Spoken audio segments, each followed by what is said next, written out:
Hey everyone, the US is quickly moving toward a full reopening. That bodes well for both the economy and commercial real estate. But while I mostly focus on big picture trends, there's a lot more under the surface when it comes to the recovery from the health crisis. The impact of the pandemic varied greatly from one part of the country to the next.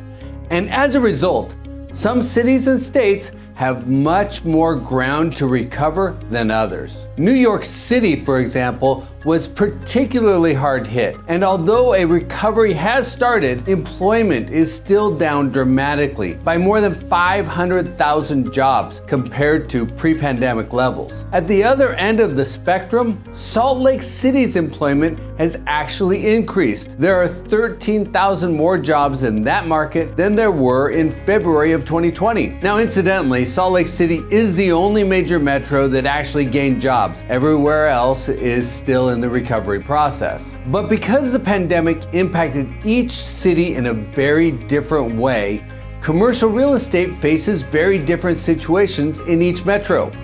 We can't paint it with just one brush. Looking at the apartment market, the first quarter 2021 vacancy rate was 4.5%, just 10 basis points higher than the first quarter of last year, before the pandemic hit. But the vacancy rate in San Jose, California is up 260 basis points to 6.2%. Meanwhile, the apartment vacancy rate in Riverside, San Bernardino is down by 190 basis points to 1.8%, the lowest vacancy rate that market has seen in at least 20 years. And rent growth tells us even more. Average rents in the US are down 0.7% over the last year, but San Jose rents are off by 16.2%, while Riverside, San Bernardino rents are actually up by 11%. Other apartment markets that are faring well include Sacramento, where rents are up 7.4%, Phoenix with a 6% gain, Detroit and Tampa both up 5.3%, followed by Jacksonville and Las Vegas, which are up 4.9%. Hard-hit apartment markets include San Francisco with rents down 9.5%, Boston down 8.3%, Oakland off 7%, Seattle 6.1% below last year's level, and a loss of 5.7% in Chicago.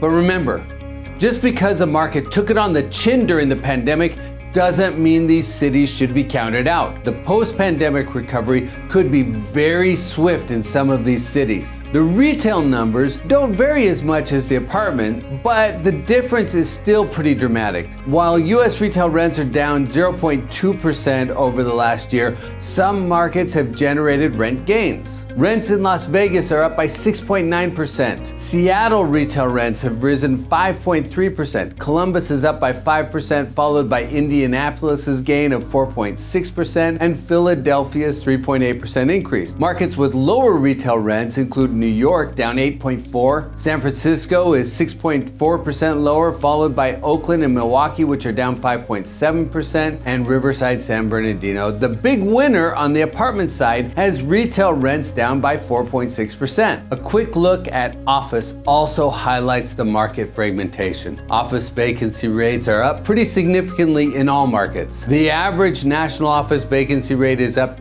310 basis points in the last year to 16%, the highest level since 2010. Still, markets like Denver, Las Vegas, St. Louis, Kansas City, Orlando, and Atlanta managed to deliver modest rent increases of between 1.1% to 1.7%. The hard-hit markets include major urban gateway markets like New York, San Francisco, Seattle, and Boston. The big point I'm trying to make here is that while the national average numbers tell a very important story, the pandemic created a much different outcome than past recessions. Each city faces a very unique situation, and the difference from market to market can be significant, even within the same state. Investors need to keep their finger on the pulse at a national level, but they also need to pay close attention to local nuances when framing investment strategies. We all need to keep our eyes on the horizon, of course, but we cannot overlook the local details in the post-pandemic recovery. The variance from market to market is just too significant to rely solely on the macro level information.